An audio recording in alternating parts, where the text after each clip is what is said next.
So many people who had no history of heart illnesses have got it now, or blood clotting after the COVID-19 vaccination. Punish those who hurt people with COVID madness, lighting the fuse for freedom. TNT Radio.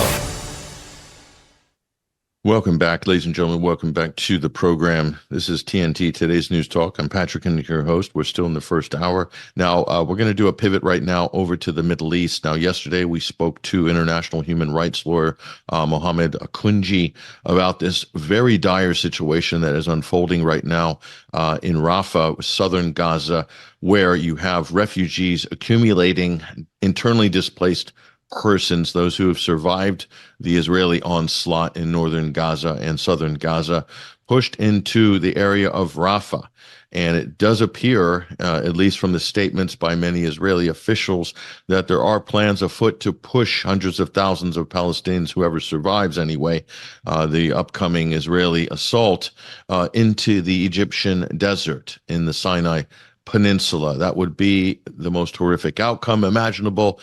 Certainly it flies in the face of everything that was put on the table at the International Courts of Justice last month by the South African delegation invoking the Genocide Convention. But yet here we are. It is really the most extraordinary situation imaginable, and nobody seems to be able to do anything about it to abate the fait accompli that we are watching unfold before our eyes. But we're going to try to analyze this situation with our next guest, who has been watching this closely and is also a scholar and a historian and very familiar with the history of the formation of the State of Israel and the history of Palestine as well. He's joining us on the line right now. Dr. Zachary Foster, thank you for joining us.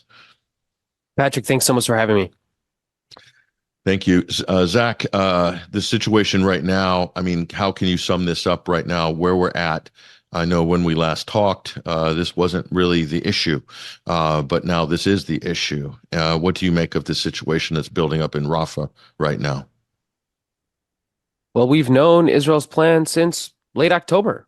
The Israeli Ministry of Defense leaked a document already, 3-4 months ago, which outlined the plan. And it's been the same plan for 4 months now, which is that Israel wants to ultimately take control over the Gaza Strip, and it wants to push all of its 2.2 million residents out into Egypt, into North Sinai. And we're seeing the final stages of that plan unfold in real time as we speak, which is that you have 1.4 million Palestinians displaced, living in open air camps, in tents, if they're lucky, starving to death as we speak. Every single Palestinian in Gaza is going hungry. I think the numbers are something like 90% of Palestinians are going at least a 1 day, a 24-hour period without food. That is the overwhelming majority of Palestinians. So they're starving. They don't have access to clean water. You have thousands and thousands of Palestinians sharing a single toilet, no access to any kind of sanitation facilities. And now the end is near. The Israeli government has declared that unless all of the hostages will be released by Ramadan, which is early March, they're planning to push Palestinians across the border, ethnically cleanse millions of people in what amounts to a kind of a Nakba 2.0, the second ethnic cleansing of the Palestinian people. And we see on the Egyptian side, we had reports already from over a week and a half ago, that the Egyptian government is building another wall to be able to enclose these millions of Palestinians between basically the Israeli border on the one hand and a kind of a wall built slightly into the Egyptian side of the of the Rafah border. And that is that is the fate that millions of Palestinians are facing. Do you think there's a possibility here? I mean, well, it's kind of a obvious question, but that there's coordination behind the scenes between Tel Aviv, Cairo, and Washington, D.C., that this is, in fact, the plan is just not being said publicly or admitted explicitly, but there's coordination because between all of these parties, certainly there'd be absolute uproar from other parts of the Middle East, the Arab world, the Muslim world, if you will, more broadly, Europe, other countries in the global South, that if this indeed is being formulated in advance, the collusion of these three states to do this, I mean, it's just unthinkable. What are your thoughts politically on this? I would be surprised if there wasn't collusion and coordination. The Egyptian government is hundreds of billions of dollars in debt. The Egyptian government is not able to repay its U.S. dollar denominated a debt. And so in the past number of years, every 5 or 10 or 15 years, Egypt devalues the Egyptian pound to inflate the money supply to be able to pay back its debts. And so what you have right now is a situation in which the Egyptian government's hands are are significantly tied by the United States and by Israel. And so despite Egypt's pleas, despite Egypt's attempt to not want to be complicit in the ethnic cleansing of the Palestinian people of Gaza, it appears as if they seem to be moving forward with plans to allow for the expulsion of however many hundreds of thousands or millions of Palestinians. And I think the proof is in the pudding. A government so deeply indebted, so already despised by its people, for having been complicit in the siege on Gaza for 16 years, is now building a wall, is now investing however many millions of dollars in the construction of a wall. I can almost guarantee you they would have never started constructing that wall if they weren't quite certain of Israel's intention and their belief that there's just nothing they can do about it.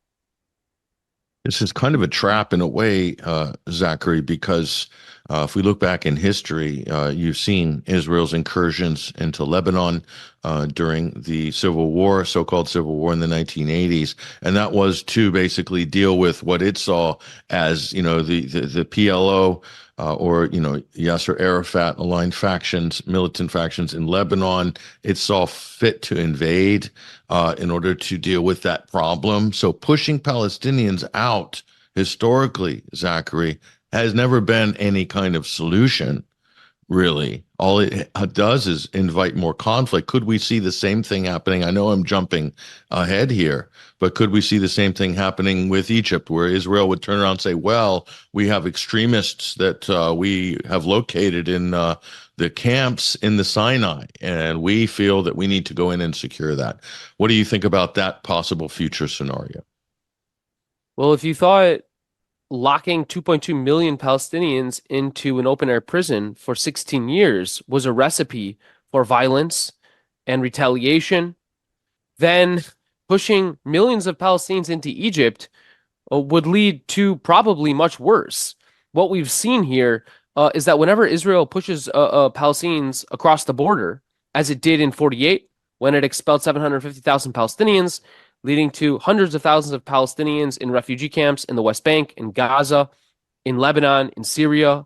The result of that expulsion was that you had bases of Palestinian refugee camps, places in Gaza, in places like Rafah and Khan Yunis, where you had many thousands of Palestinians pick up arms and carry out cross-border raids, right? And that's exactly what happened throughout the 50s until 1956, when Israel entered Gaza as part of the neo-colonial war known as the Suez Crisis, in which it entered Khan Yunis on November 2nd, 1956, rounded up every male above the age of 15, lined them up in the city center, and executed them. We're talking 150, perhaps as many as 200 Palestinians executed for having committed the crime of being an adult Palestinian male. The same happened in Rafah in 56, a few weeks later.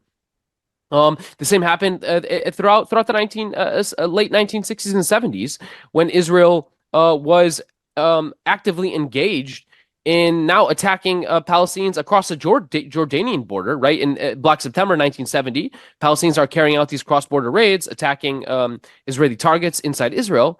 And in that case, it was the Jordanian government that went in 1970 and slaughtered thousands of Palestinians in a single month in September 1970. And of course, the same thing happened in Lebanon. After Israel expelled hundreds of thousands of Palestinians to Lebanon, they're festering in refugee camps, no right to work in Lebanon, don't have access, they can't buy property in Lebanon, they can't establish businesses in Lebanon, they're condemned to living in these refugee camps, and lo and behold, Lebanon also becomes a base of Palestinian resistance. Israel enters Lebanon in 1982 and slaughters thousands of not just Palestinians in Lebanon, but also Lebanese. So this is, we've seen this over and over and over again. Israel forces Palestinians across the border in order to preserve Jewish majority, its demographic Jewish majority inside Israel. Palestinians don't believe they lose the right to live in Palestine just because they were violently ethnically cleansed from it. So they carry out acts of resistance in order to claim their legitimate right to live in Palestine. And Israel responds with grotesque violence, or the states that they're living in respond with grotesque violence. And here we're likely to see the exact same thing unfold on the Egyptian-Palestinian border in Rafah in the coming weeks and months.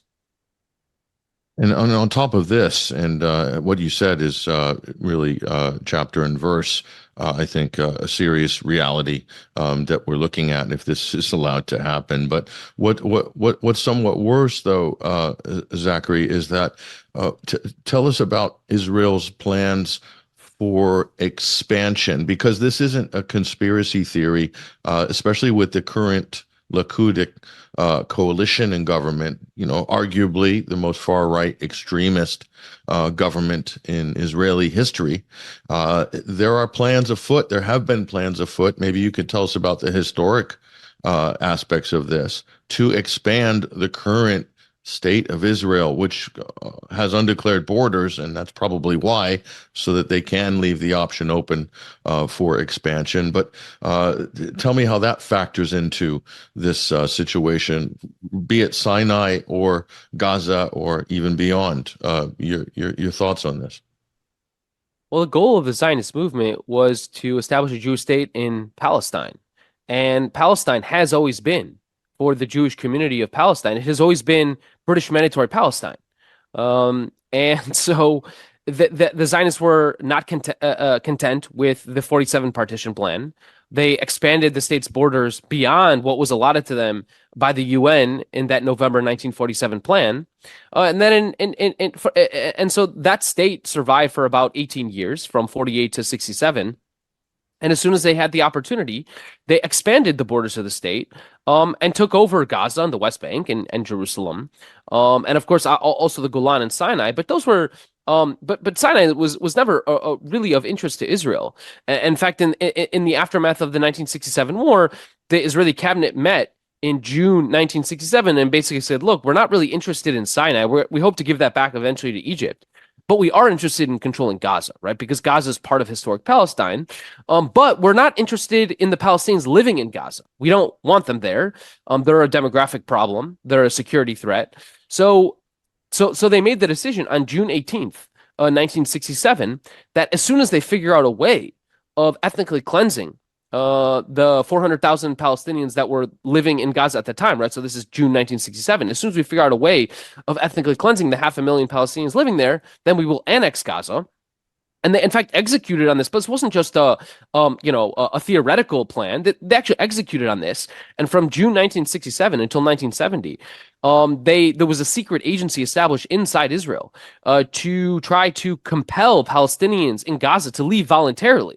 The way they did this was by buying up land in places like Paraguay, in places like Libya, where they would basically convince Palestinians, and they would also try and find jobs for Palestinians in these places. And they convinced hundreds of Palestinians from Gaza to leave Gaza permanently, to essentially voluntarily accept expulsion based on some promise of some better life in another country. And then, of course, they reneged on those promises, right? And in fact, the reason this whole plan came to an end in 1970 was that they made some promises to Palestinians in Paraguay who and reneged on those promises. And then after reneging on those promises, that one Palestinian in Paraguay assassinated the secretary of the Israeli consulate general in Paraguay at the time, and that led them to realize, oh, this is probably a bad idea, and they abandoned that plan. But this is one episode in a 56-year-long history of trying to get Palestinians out of the occupied territories. They did this from 67 to 87. They expelled another 2,000 Palestinians by force. from the Palestinian territories. In Jerusalem, they've expelled 15,000 Palestinians from Jerusalem, stripping those Palestinians of their residency permits. They're doing this all around the West Bank, where they're expelling Palestinians from Bas al-Faryata, where they're expelling Palestinians from Khan al-Ahmar, from Beitah, from Khumsa, wherever there are Palestinians living in places that Israel ultimately wants to take control over. There are expulsions. So this is nothing new, and now we're just seeing the latest version of it on a much more violent scale at a magnitude we've never seen before. And it's happening in real time, live streamed on Instagram, on Twitter, on TikTok. And it's incredibly unfortunate that there's no government in the world that is willing to make a call to Netanyahu to end the madness. And of course, Biden could make that call tomorrow.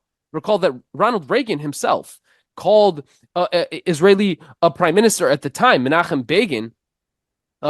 He basically made a call to him in 1982 and said, you need to end the killing now. And he did. And that was the end of it. And it just takes one call, probably no longer than 60 seconds, where Biden gets on the phone with Netanyahu and says, the killing ends tomorrow or else. You don't even have to actually make any real threats. You just say or else, and the killing would end.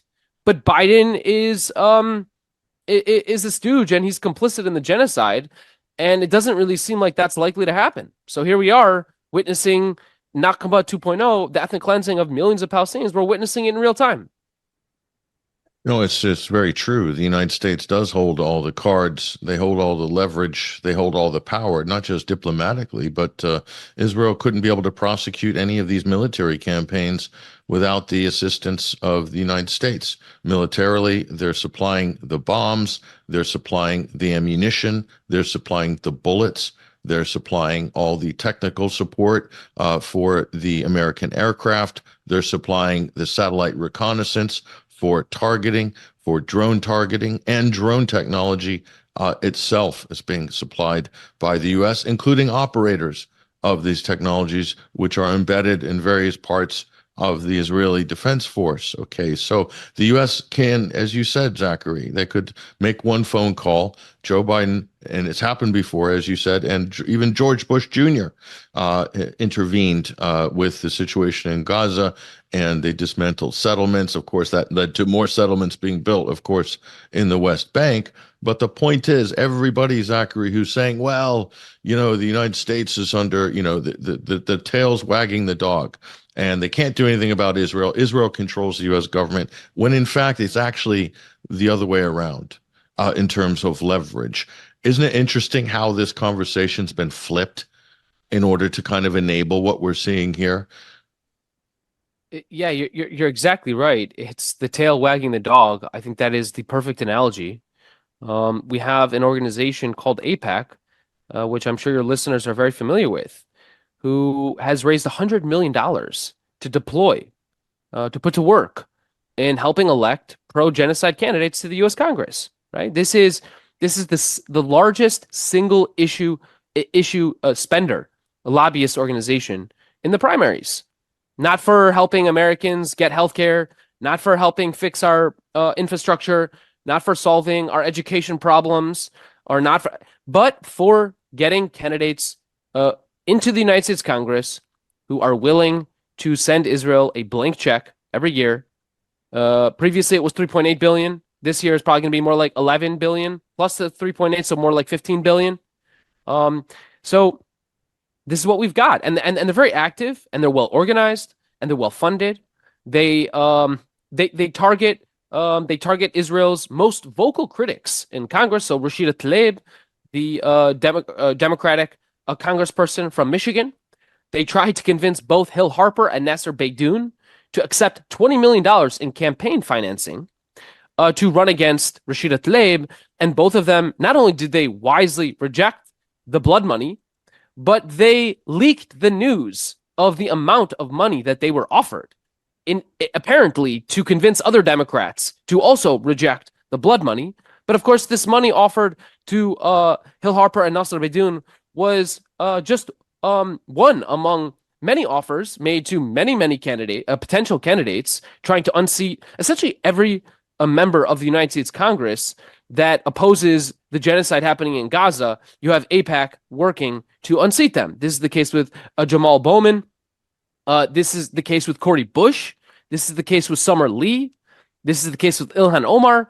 They're trying to unseat all of them. It's incredible. It's extraordinary, too, that there's not more pushback at the DNC level where you have a foreign entity or a foreign lobby that is like blatantly interfering in the U.S. Election process, the very thing they constantly accuse Russia of doing. I mean, it's really breathtaking. Look at the UK. Look at the Labour Party. It's been totally gutted. In the UK, even the leader got thrown out, Jeremy Corbyn, of his own party, by the Israeli lobby, effectively. So, this is an incredible amount of influence from a foreign government, ostensibly a foreign government, that is micromanaging the internal politics of the United States and Britain. I mean, Zachary, this is unprecedented. We've seen lobbyists before. We've seen the influence peddling and all of this stuff before, but now we're talking about total control of a major foreign policy piece here. I mean, that's unprecedented, isn't it? I'm certainly not familiar with any other lobbies associated with any other foreign governments that are deploying literally hundreds of millions of dollars to try to influence our elections. I mean, when Russia did this, as you correctly pointed out, right, there was outrage. When Israel does it, but they couldn't even prove that Russia did it. That's the problem. But here we have the receipts. We have the receipts. It's a huge amount of money, and it's money that is being spent to elect candidates that are not just pro-genocide, by the way, that also support an end to U.S. American democracy. In 2022, so AIPAC spent $30 million in the last campaign season, right? During the midterm elections in 2022, they spent $30 million, which included supporting, providing campaign financing for 109 members of the U.S. House of Representatives who voted to overturn the 2020 election. They're literally preferring they would rather, if supporting Israel's policies of ethnic cleansing and apartheid and now genocide means ending American democracy, so be it. No, this is the real test, I think. Well, this is probably one of the biggest tests for the actual resilience of the U.S.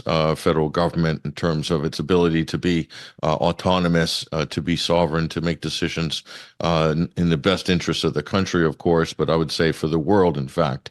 And I think it's failing badly, really failing badly. Now, when we come back, I want to talk about some of the talking points. The propaganda surrounding this issue is like nothing we've ever seen before. And I want to bring a couple of those arguments that are now being made in the mainstream media as to what justifies Israel's extreme operations that they're prosecuting right now against the native Palestinian population. We'll talk about that with Dr. Zachary Foster after the break. I'm Patrick Henningsen. This is TNT, Today's News Talk. We'll be right back. We're having a very deep conversation about the deteriorating situation, the dire situation right now in occupied Palestine. We're looking at the situation that's building up at the Rafah border crossing as Israel plans to push hundreds of thousands or more native Palestinians into the Egyptian desert in one of the biggest ethnic cleansing exhibitions that we've ever seen in the modern era, if not of all time. And this is a regrettable situation, should have been stopped a lot earlier, but because of the complicity and the total supine attitude and policies of the U.S., Britain, and other EU countries, it's been allowed to progress unabated. That's not to say anything about the Gulf states and their role in enabling this situation, as well as Egypt and others. But we'll get to that in a moment. I want to bring back onto the program our guest, Dr. Zachary Foster, who is also a scholar and a historian on these matters, Middle East affairs, and specifically with Israel and Palestine. Now, Zachary, one of the arguments that's being made in the mainstream media, you probably recognize some of these arguments. One of them is that, world wars happen and civilians die, and that's just part of war. You can't avoid civilian casualties. This sort of rank apologism of the collateral damage, as it's called, to use a military euphemism. I've got a clip of of this very argument being made on a top-rated show, the Piers Morgan Show. Let's go ahead and roll this, and then we will break down this what looks like a very fallacious argument, but you have to see it to believe it. Go ahead and roll this. I suppose the analogy with World War II and the fact that indisputably, many hundreds of thousands, if not millions, of civilians died in that conflict. And the argument is it was for the greater good of defeating the Nazis. Do you see any parallel with wanting, and I completely understand Israel's desire, fervent desire, to eliminate Hamas after what they did on October the 7th, particularly as Hamas has stated again and again, they want to keep repeating it again and again. So on that particular argument about when you wage a war against whether it's the Nazis or Hamas, a lot of civilians tragically will get killed in the process, but ultimately that shouldn't stop you going ahead with the war to try and achieve your goal. What do you say to that? Zachary, where to start on this argument? Have you heard this before? And how would you respond if you were sitting there with the great Piers Morgan? Well, comparing Hamas to the Nazis? I mean, Hamas, before it was known as Hamas, it was called Al-Mujamma' al-Islami from 1973 to 1987. It was a charity organization. It funded schools and orphanages and health clinics. It was contributing to women's empowerment and women's employment. Okay.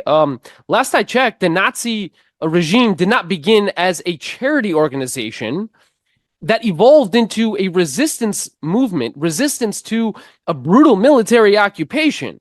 I mean, the comparison is obviously insane, and no serious human being would compare a charity organization that evolved into a resistance movement resisting brutal military occupation to the Nazis. So, I mean, it's just insulting and ahistorical and acontextual. And ultimately, if you look at Hamas's evolution, they took more, like Hamas, why did it embrace violence in 1988? Okay, it was after a year in which the Israeli military entered Gaza. From December 1987 until December 1988, the Israeli military slaughtered 142 Palestinians in Gaza and suffered 0 casualties. And that is the reason they started to embrace violence beginning in 1989 and 1990. Originally against military targets inside Israel. They killed the Israeli police chief in Gaza. They were primarily targeting military targets. Their first attack on civilians was not until December 1990, which came 2 months after the Israeli military slaughtered 21 unarmed Palestinian protesters in Jerusalem in what would amount to a massacre. That is what led Hamas to start to attack Israeli civilians. So, I mean, the comparison is just disgusting. It's dehumanizing. And ultimately, that is the goal here. The goal, whenever you're comparing Palestinian resistance fighters to Nazis, the goal is to justify the wholesale slaughter of all 2.2 million Palestinians. That's the goal. And so Piers Morgan is, I think, also complicit in even making that comparison and making it sound reasonable. He himself is complicit in making it easier for Israel to carry out its ongoing genocide in the Gaza Strip. Yeah, I mean, besides what you brought up, which are, a valid historical context and analysis as to what an armed liberation struggle is in the world, and this is nothing new. It's happening all over the world all the time throughout history. But what's most shocking about this point, which seems to be repeated, I see it on other newscasts, it's almost like there's a memo going around, is that it just shows a total void of ethics, a total void of morals, because I remember you could get fired for making arguments like this in the past, that you're basically endorsing the killing of civilians and saying, well, it's too bad.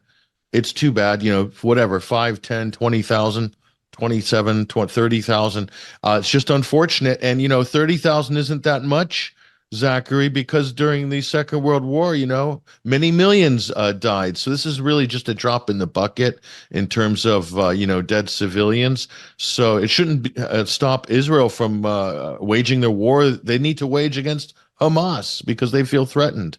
I mean, that's essentially the argument that Piers Morgan and others are making.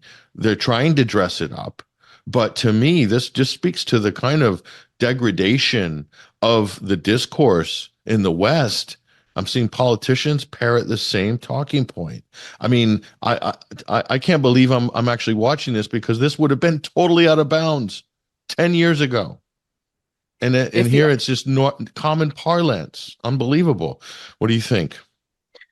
If the argument here is that Hamas's targeting of innocent civilians on October 7th, when they killed something like 764 Israeli civilians, if that suggests that the organization is basically Nazi-like, and thus no amount of civilian suffering, no number of civilian casualties it matters, and that the organization, again, through the wholesale destruction of Gaza, needs to be destroyed for that reason. Well, using that same logic, then you could obviously say already back in 2008, when Israel killed more like 1,000 Palestinians, again, mostly targeting civilians, just like Hamas did, mostly targeting civilians, then you would say that, well, in 2008, Israel was behaving Nazi-like, and thus Hamas had the right, according to this Piers Morgan logic, to go in and slaughter every single Israeli, kill all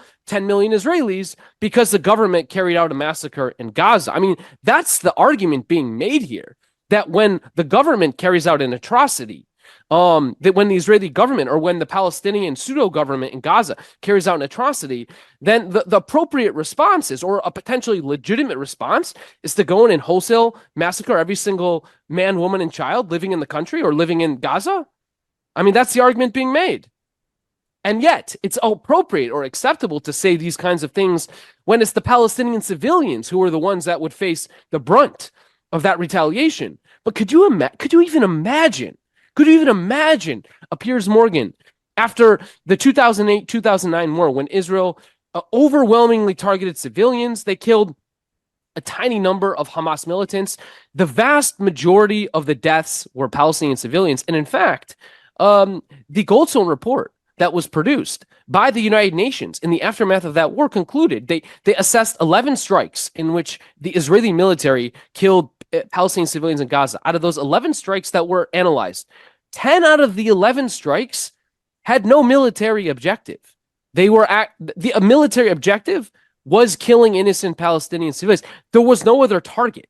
Okay, so what you're talking about is a government that went into Gaza in 2008-9, slaughtering 1,000 Palestinian civilians, and apparently, according to Piers Morgan, that means that in retaliation, Hamas has the right to go and commit a genocide against the Israeli people. That's the argument he's making. Well, it wouldn't be so craven if not for the fact that active measures are being deployed by the media, by Western governments, to prevent any diplomacy, to prevent any ceasefire. You saw this farrago in the UK House of Commons over the ceasefire vote. We'll talk about that in the second hour with Basil Valentine. But the active efforts on all sides to prevent any diplomacy, any negotiations, any peace settlements, any ceasefire.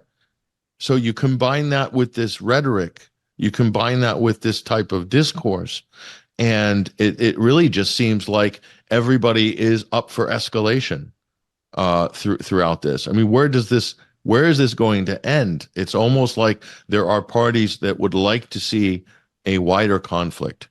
They would like to see the whole region inflamed in a wider conflict, because I can't see any other better way to make that happen than what we're witnessing right now, Zachary. Well, there are certain countries that are trying to bring an end to the violence. South Africa, with the ICJ case, the Ansar Allah movement and the Houthis in Yemen, trying to block shipping through the Red Sea to Israeli, United States, and British shipping. You have Japan. You have multiple. We're not talking about Japanese state-owned businesses. We're talking about privately owned weapons manufacturers in Japan. Itochu, for example, saying that after the ICJ ruling, we don't want to be in violation of international law, so we're cutting our ties to Elbit, the Israeli manufacturing company that is responsible for all these drone attacks and is the one building all these drones that are being used to slaughter innocent Palestinian children in Gaza. So they cut ties. You have in the Netherlands, you also have a court order that requiring the government in the Netherlands to end all military ties to the Israeli military, again, out of a desire not to be in violation of the ICJ ruling, which, of course, not only is an order to Israel to end its genocidal acts in Gaza, but thus, as a result of that, requiring all states, right? Because the 1948 Convention on Genocide is, it requires all states, not just the state carrying out the acts of genocide, but requires all states to proactively prevent that genocide from happening. So the Netherlands, you saw in Spain as well, calls to investigate whether or not the European Union has any military ties to the state of Israel. So we're seeing all around the world now that the ICJ ruling is having a real impact, and that states are beginning to cut ties, as well as companies beginning to cut ties to the Israeli military. Because I don't think any sane government, maybe you might describe the UK, the British government, the United States government, the German government. There are some insane governments in the world that do want to be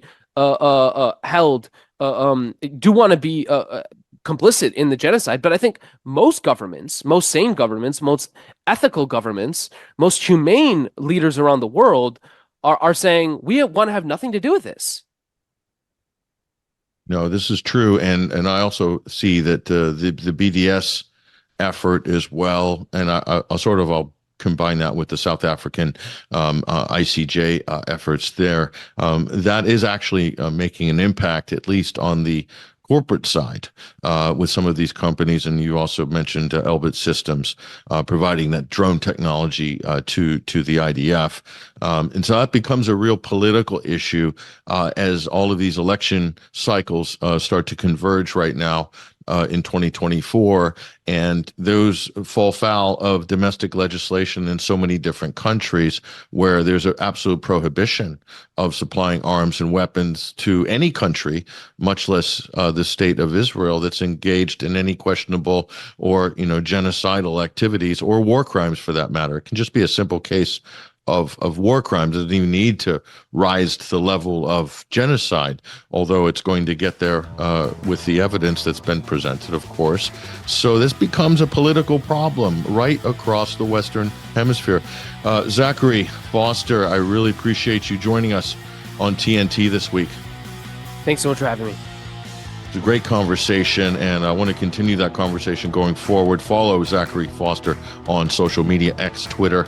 I've tagged him on our show post right now at 21 Wire. Definitely want to keep an eye on what Zach is doing, his great threads on this subject, all this and more. Top of the hour news headlines coming up. We'll be right back with more analysis, more breaking news, more headlines. I'm Patrick Henningsen. Stay right there.